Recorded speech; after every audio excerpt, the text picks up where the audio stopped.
तुम ना ये तुम्हारे बाण मेरे कवच की कोई काट नहीं कर सकता।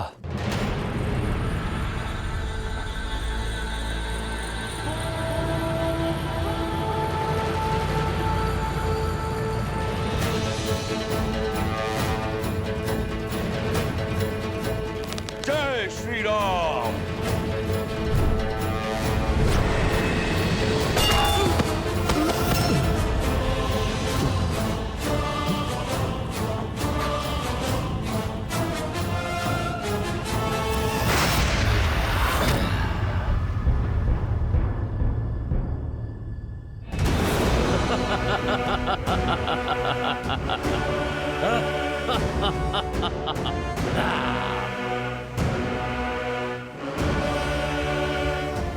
मित्र, मेरी दिव्य गदा का भी इस पर कोई प्रभाव नहीं पड़ा।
लक्ष्मण,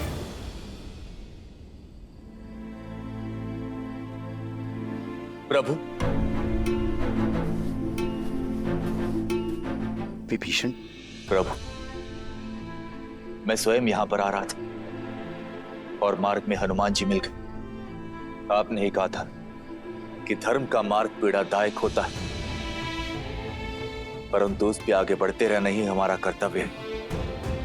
इसीलिए अपनी अंतरात्मा को शांत कर धर्म का कार्य करने आया। ये अतिकाय है।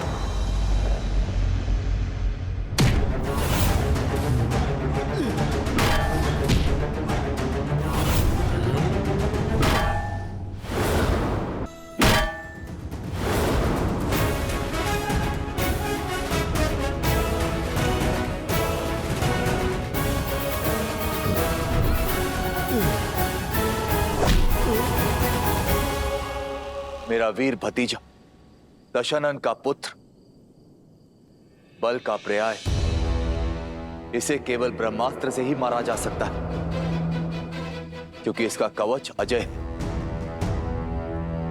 तो फिर विलंब किस बात का है भैया? ऋषियों का दिया हुआ ब्रह्मास्त्र तो है ही हमारे पास, अब बस उसे चलाने की आज्ञा भी दे दीजिए भैया। नहीं लक्ष्मण, ब्रह्मास्त्र अजय है किंतु महाविध्वंसक भी।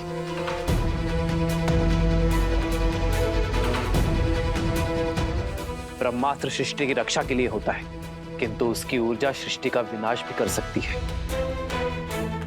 एक के प्राण लेने के लिए हम ब्रह्मास्त्र का उपयोग नहीं कर सकते लक्ष्मण। यह अस्त्र सर्वशक्तिशाली है। यदि आवाहन किया तो सहस्त्रों जीवों को लील जाएगा। केवल वानर और राक्षसी नहीं, जीव जंतु और अन्य पशु पक्षियों को भी अपना आहार बना लेगा, और यह हमारे मूल्यों के विरुद्ध है लक्ष्मण।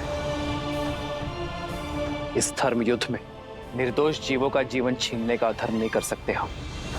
जानता था मैं तुम ब्रह्मास्त्र का आवाहन नहीं करोगे।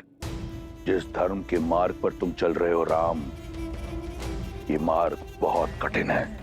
उस मार्ग पर चलते चलते सत्य, मूल्य और आधार पांव की बेड़ियां बन जाते हैं। मेरे अतिकाय के पांव में ऐसी कोई बेड़ी नहीं। वो तुम्हारी सेना पर तलवार की वार सा गरजेगा। विजयी होगा मेरा अतिकाय। और यदि तुमने अपने मूल्यों को त्याग कर ब्रह्मास्त्र का आवाहन किया तो जिस धर्म की राह पर तुम चल रहे हो वो धर्म में त्याग देगा। तुम्हारा मूल्य, तुम्हारा महत्व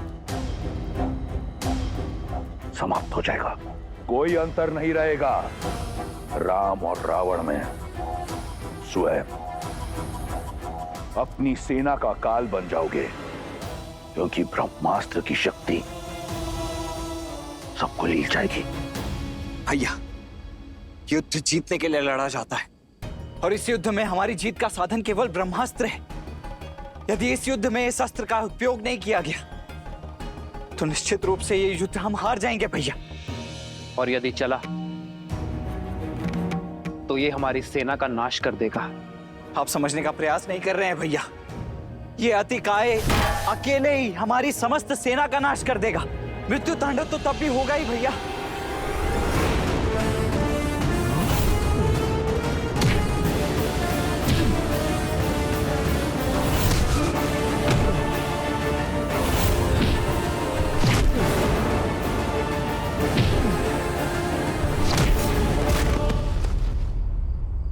प्रभु, यदि उस मायावी के पास ब्रह्मास्त्र से मरने का वर है तो आपके इस भक्त के पास भी अष्ट सिद्धि नवनिधि का बल है।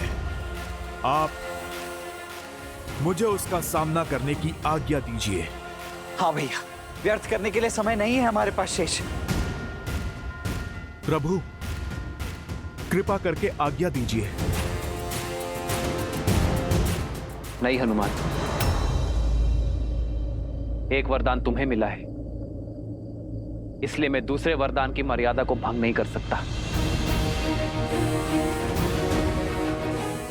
यदि तुमने अतिकाय का अंत किया तो ब्रह्मदेव और ब्रह्मास्त्र की मर्यादा कलंकित हो जाएगी। आज एक पुत्र की नहीं, एक पिता की आवश्यकता है। आज तुम्हारी नहीं, तुम्हारे धर्म पिता वायुदेव की आवश्यकता है।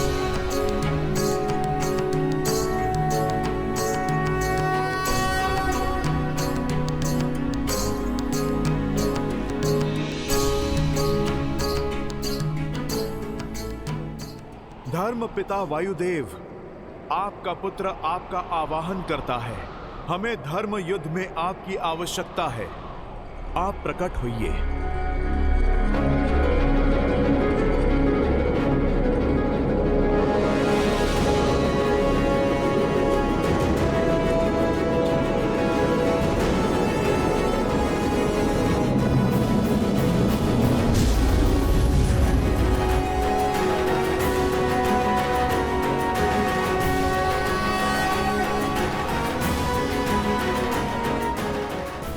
वायुदेव, आज धर्म और अधर्म के इस मुठभेड़ में आपकी आवश्यकता आन पड़ी है। धन्य हुआ मैं प्रभु। अब तक मेरे पुत्र हनुमान का आपकी छत्र छाया में आने का उल्लास था, किंतु अब इस धर्म युद्ध में मुझे आपकी सहायता करने का अवसर प्राप्त हुआ है। आदेश दीजिए प्रभु, क्या करना है मुझे? वायुदेव, ये रावण पुत्र अतिकाय है, जिसका काट केवल ब्रह्मास्त्र है, किंतु ब्रह्मास्त्र की शक्ति, उसकी ऊर्जा सहस्त्रों निर्दोषों के प्राणों को लील जाएगी, इस भूमि को शमशान बना देगी। समझ गया प्रभु। आप यही चाहते हैं कि जब लक्ष्मण जी अतिकाया पर ब्रह्मास्त्र चलाएं, तब वहां का ताप किसी को भी ना छू पाए। आपके आशीर्वाद से सब संभव है प्रभु।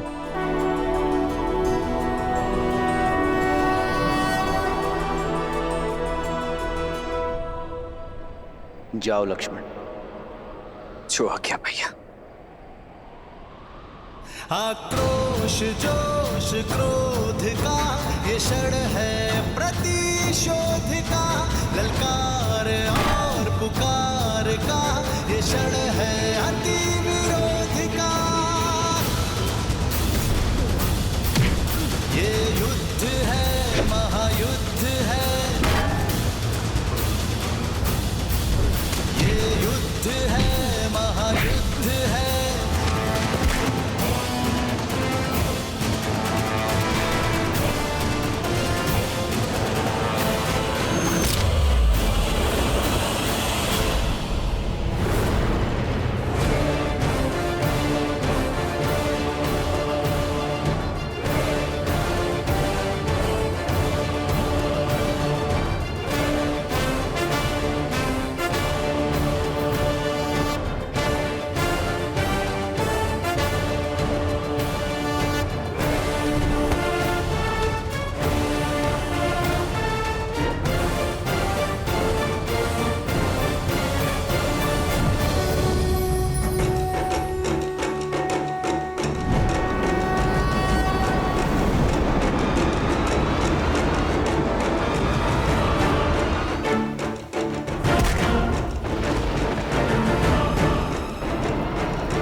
अपने अंत के लिए सज्ज हो जाओ अधिकाय।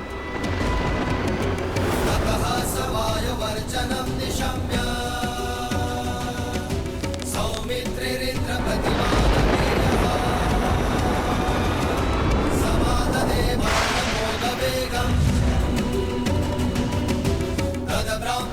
ब्रह्मास्त्र।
असंभव। छल हुआ है मेरे साथ, मेरे पुत्र के साथ। वायुदेव, इस कर्म के अपराध के लिए सज रहना। राम, तुमने संहार के सारे मार्ग खोल दिए मेरे लिए। अब कोई नीति, कोई नियम नहीं होगा, होगा तो केवल महासंग्राम।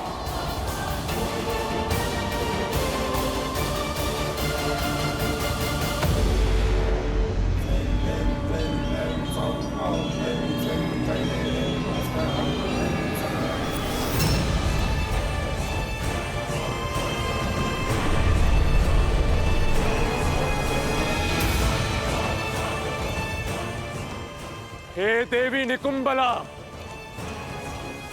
मैं इतने समय से आपकी आराधना, आपके तप में लीन हूं, किंतु उसके पश्चात भी आप मेरी इच्छा पूर्ण नहीं कर रही। उचित कहा था पिताश्री ने कि देवी देवता सदा से ही हम असुरों के तप को टालते आए हैं। आप भी देवी हैं, इसलिए देवताओं के पक्ष में हैं और हम राक्षसों के विरुद्ध। लंकेश ने भी अपने 10 सहस्त्र वर्ष और 10 शीश दान देकर अपना वर पाया था। मेरे पास अपना एक ही शीश है। आज यदि मुझे वो शक्ति अस्त्र प्राप्त नहीं हुआ तो मैं अपना ये इकलौता शीश आपको प्रदान कर दूंगा देवी। यदि आपको अपने इस भक्त की भक्ति स्वीकार नहीं तो आपको मेरी बलि स्वीकार करनी होगी।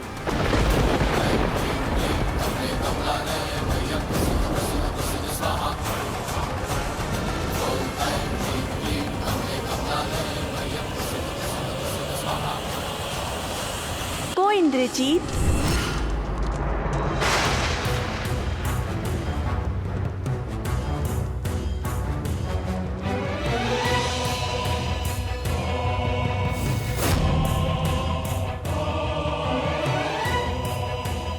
बहुत विलंब कर दिया देवी। अपना पक्षपात दिखा रही थी। तुम्हें अवसर दे रही थी। माता समझकर पूजा करते हो, इसलिए एक पुत्र को अधर्म के हाथ छोड़ देने की प्रतीक्षा कर रही थी। मैं तुम्हारे तप से प्रसन्न हूँ, परंतु मंशा से नहीं, क्योंकि यदि शक्ति अस्त्र का उपयोग अधर्म के लिए हुआ तो वो तुम्हारे ही जीवन के नाश का कारण बन जाएगा। अब ये युद्ध मेरे जीवन और मृत्यु से कई अधिक आगे बढ़ चुका है माता। और पितृभक्ति में यदि मेरे शीश की आहुति भी देनी पड़े तो भी मुझे सहर्ष स्वीकार है।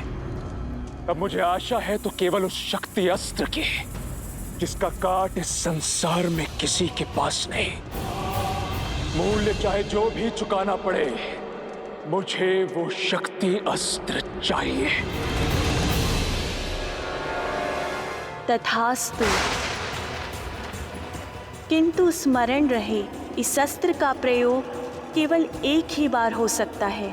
इस अस्त्र के समक्ष कोई दूसरा अस्त्र नहीं टिक सकता। जिस पर लक्ष्य साधोगे उसे अवश्य आहत करेगा, किंतु लौट कर फिर नहीं आएगा। इस युद्ध के अंत के लिए मेरा एक प्रहार ही पर्याप्त है। आप कृपया बिना विलंब किए मुझे वो शक्ति अस्त्र प्रदान करें।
अनुष्ठान पूर्ण हुआ पिताश्री।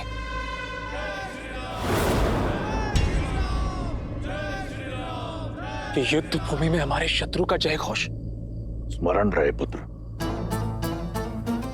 हमारे विरुद्ध षड्यंत्र दो ओर से हो रहा है।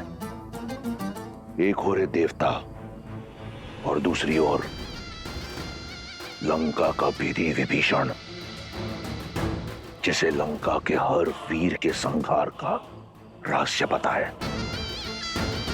यही कारण है कि पहले मेरा कुंभकर्ण और अब आतिकाय।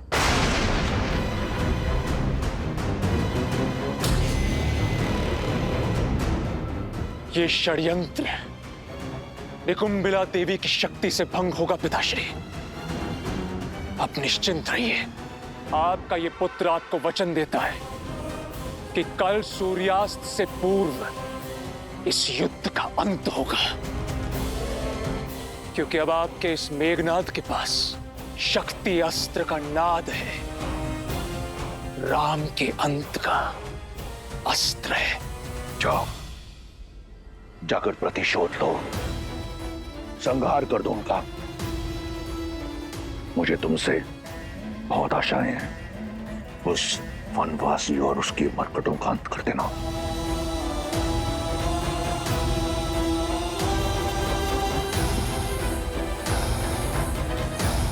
विजयी भव।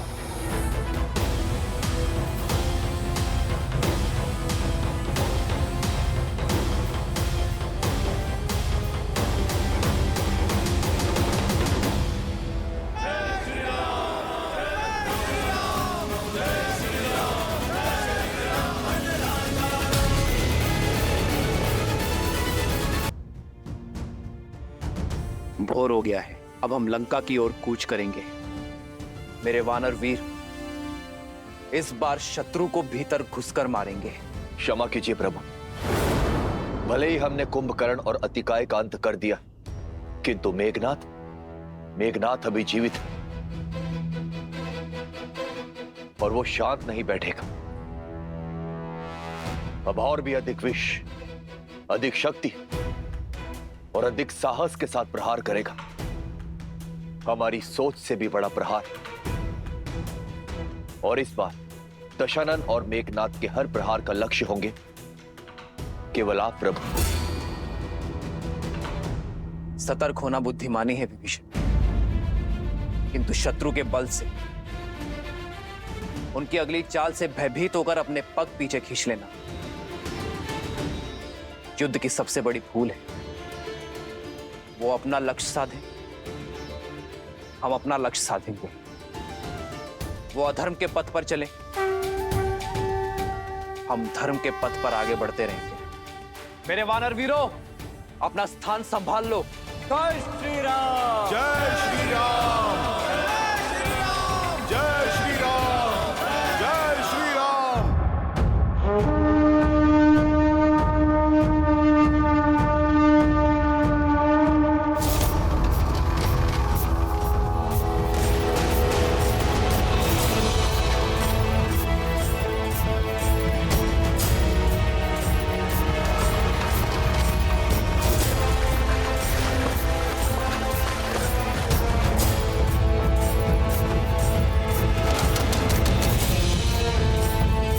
उनका कौन सा नया छल है विभीषण जी?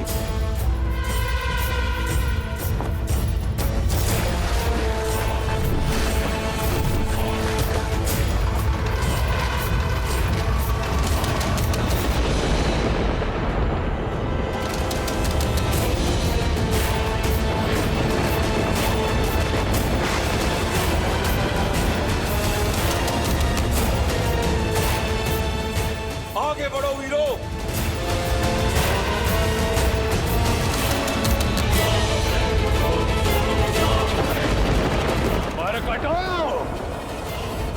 जिसके पीछे तुम युद्ध भूमि तक खींचे चले आए, कहां छुपा बैठा है तुम्हारा वो प्रभु? तुम सब निष्पाप वानरों को मृत्यु के मुख में ढकेल कर कहां अपने जीवन का आनंद ले रहा है वो?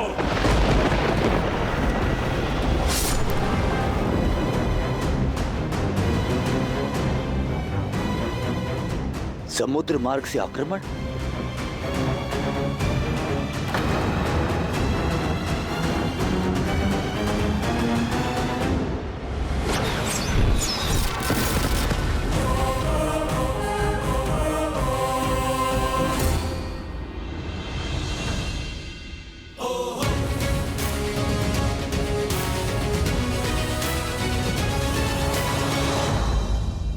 अपनी पत्नी को लंकेश की छत्र छाया में छोड़ कहां भटक रहा है तुम्हारा स्वामी?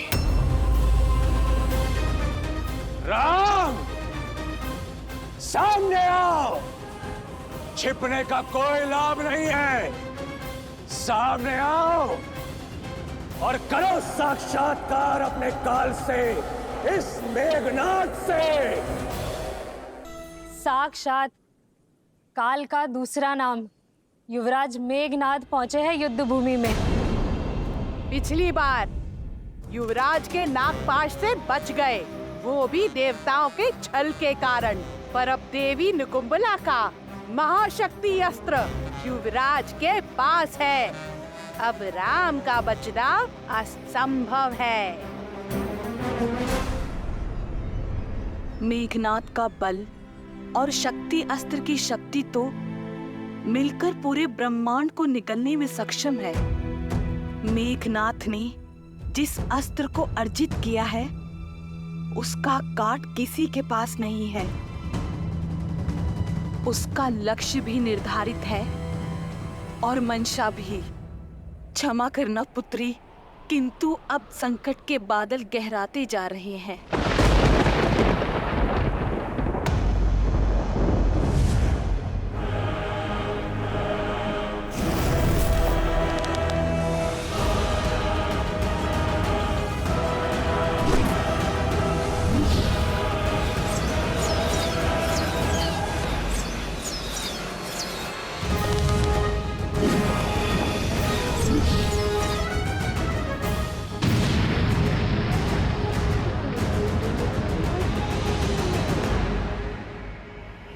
प्रभु श्री राम के इर्द गिर्द त्रिकोण युग की रचना की जाए।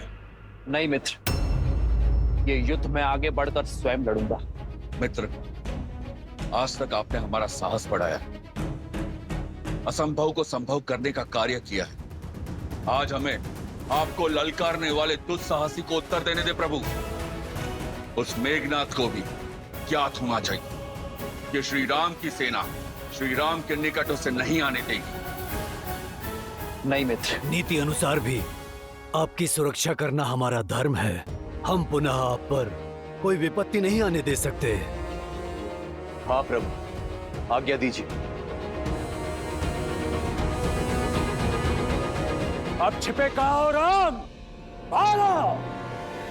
इस निर्णायक युद्ध का निर्णय तुम्हें पुकार रहा है। कैसा रघुवंशी है ये? अपने सैनिकों की आड़ में युद्ध की पुकार को अनसुना कर रहा है। नहीं प्रभु, इस असुर का घमंड तोड़ने के लिए पहला प्रयास आप मुझे करने दीजिए। हाँ प्रभु, आज्ञा दें।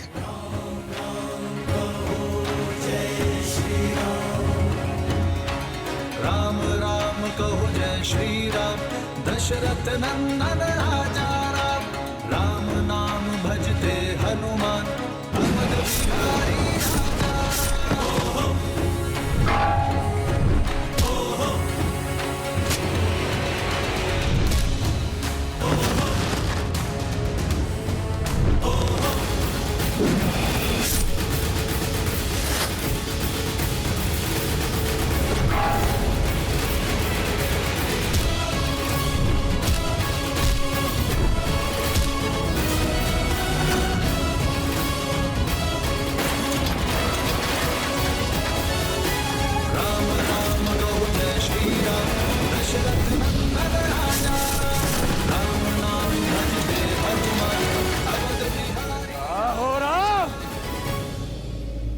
सामने आओ।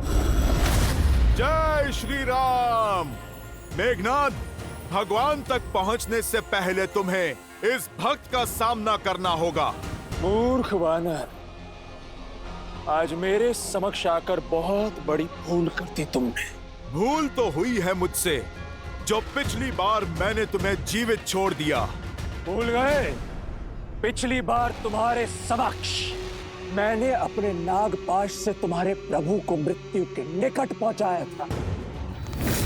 आज तुम्हारे ही समक्ष मैं उस राम को मृत्यु तक पहुंचाऊंगा। जय श्री राम।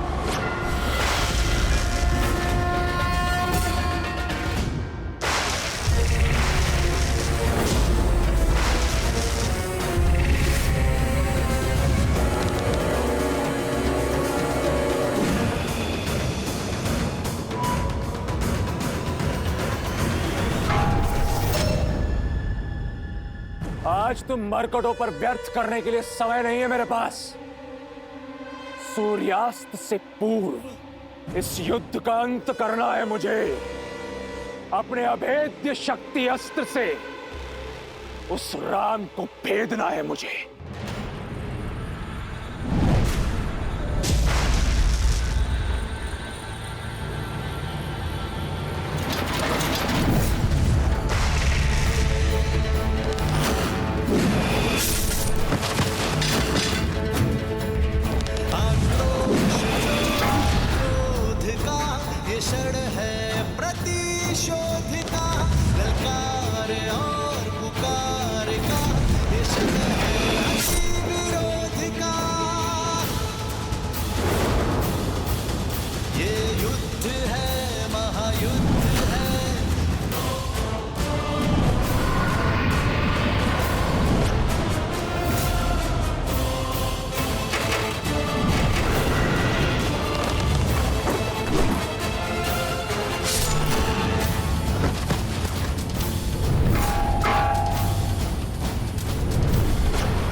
वनवासी का भाई मारो।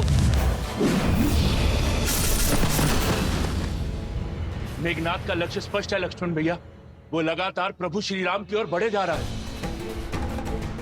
इंद्रजीत की व्याकुलता बता रही है कि उसे इस युद्ध को शीघ्र समाप्त करना है। यदि वो मेघनाद घात लेकर उतरा है तो भैया पर होने वाले प्रत्येक प्रहार को मुझसे आकर टकराना होगा।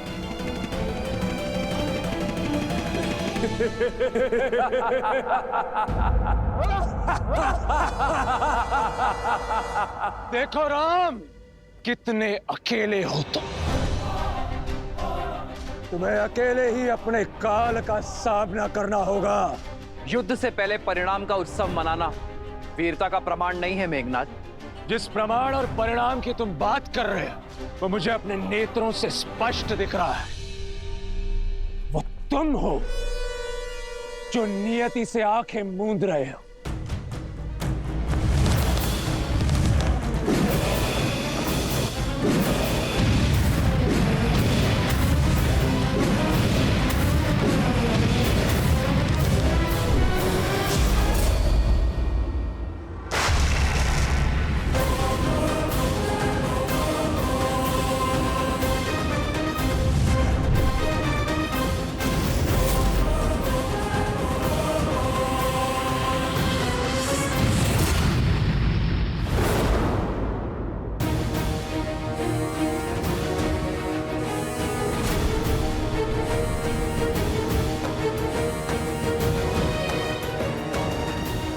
भैया, इसी दुष्ट ने हम पर नागपाश चलाया था और प्रतीक्षा के पश्चात प्रतिशोध का अवसर आया है भैया। आशा करता हूं आप ये अवसर मुझसे नहीं छीनेंगे। प्रतिशोध ही तो लेने आया हूं मैं तुम वनवासियों से। तुमने मेरे अनुज अतिकाय को मारा और इस संग्राम में मेरे काका श्री कुंभकर्ण के प्राण लिए। आज तुम दोनों का वध करूंगा मैं। भैया, आपके इस सेवक को आपकी आज्ञा की प्रतीक्षा है। मेरी धमनियों में बहता हुआ रक्त इस दुष्ट को मृत्यु शैया पर लेटाने के लिए व्याकुल हुआ जा रहा है। अब शीघ्रता कीजिए, मुझे आदेश दीजिए भैया। ठीक है लक्ष्मण, किंतु युद्ध में बल से अधिक धैर्य भी महत्वपूर्ण होता है, स्मरण रखना। जाओ।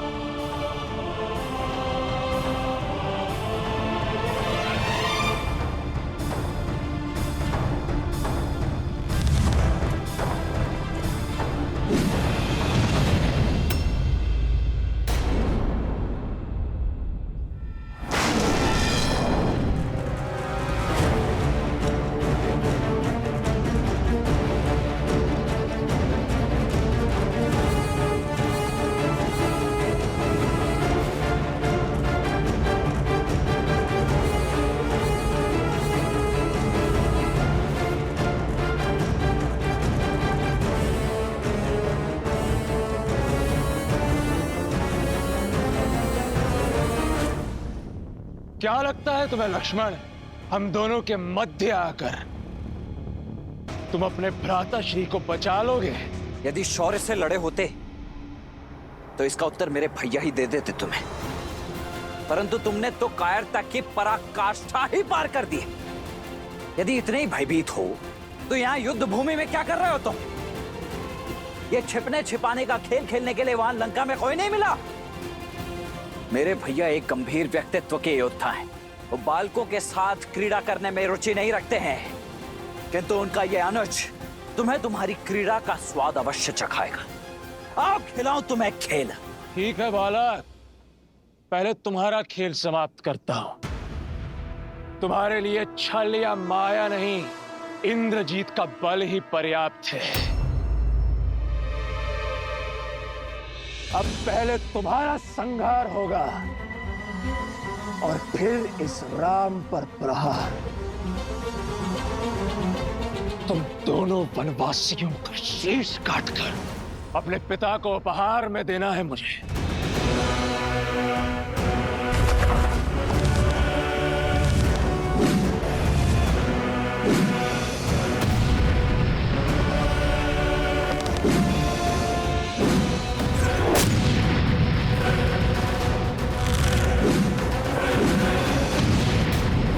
मेघनाद, तुम्हारे पिता को ऐसे तो अनेकों उपहार भेजे हैं हमने।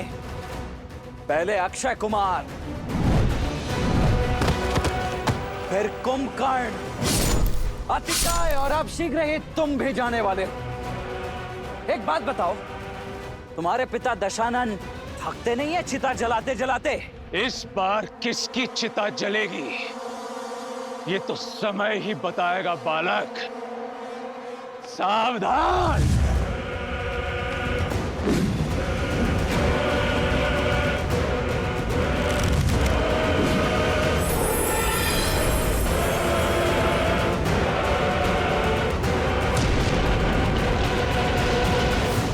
बस यही थी सर्वशक्तिशाली मेघनाद की शक्ति, अति बलशाली इंद्रजीत का बल। इसके तेवर दिखा रहे थे तुम मुझे। नाद केवल नाम में, प्रहार में ना शक्ति ना बल। ऐसे प्रहार करोगे तुम मेरे भैया पर?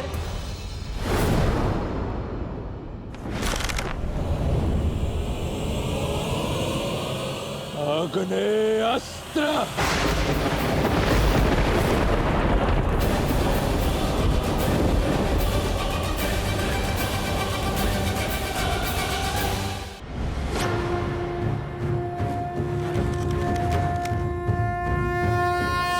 वरुणास्त्र।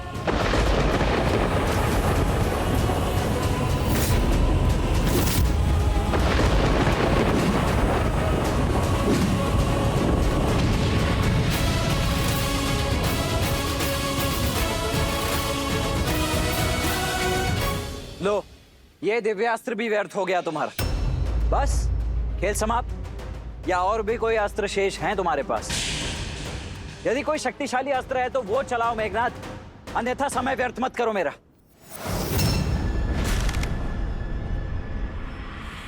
पशुपदास्त्र।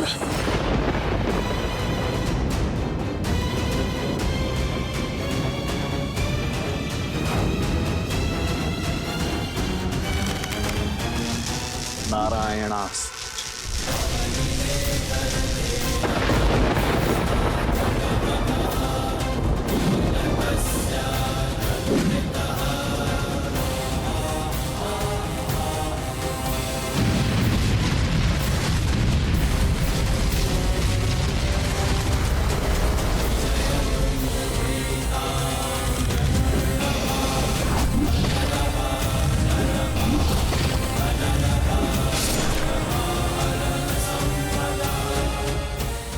केवल माया नहीं दिखानी होती है, शौर्य की आवश्यकता होती है, शक्तिशाली अस्त्र की आवश्यकता होती है।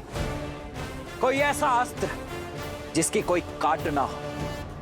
जाओ जाकर तपस्या करो अपने पिताश्री की भांति और अर्जित करके लाओ कोई ऐसा बड़ा अस्त्र या शस्त्र, ताकि यहां युद्ध करने में आनंद आ सके।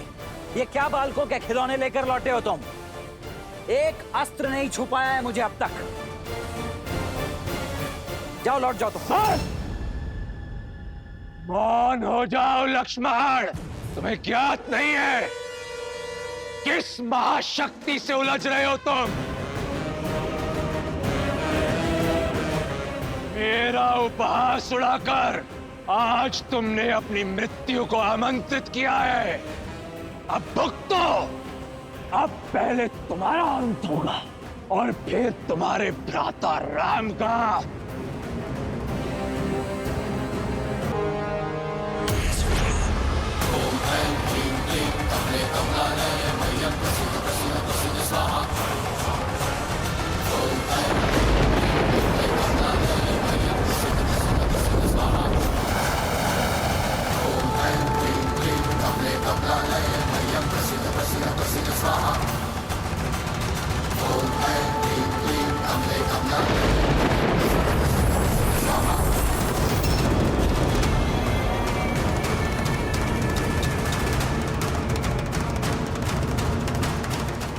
प्रभु, प्रभु अनर्थ हो गया प्रभु। प्रभु ये तो निकुंभला देवी का शक्ति अस्त्र है और इससे बचना देवताओं के लिए भी असंभव है। ये वो शक्ति अस्त्र है जिसका काट समस्त ब्रह्मांड में किसी के पास नहीं। ये इतना घातक और अमोघ है कि ऐसा कोई शस्त्र है ही नहीं जो इसका उत्तर दे सके। ये सदैव अपने लक्ष्य को भेद कर ही वापस लौटता है। आज तुम्हारा काल तुम्हारे समक्ष खड़ा है लक्ष्मण। स्मरण कर लो अपने इष्ट को। आज तुम्हारा अंत निश्चित है।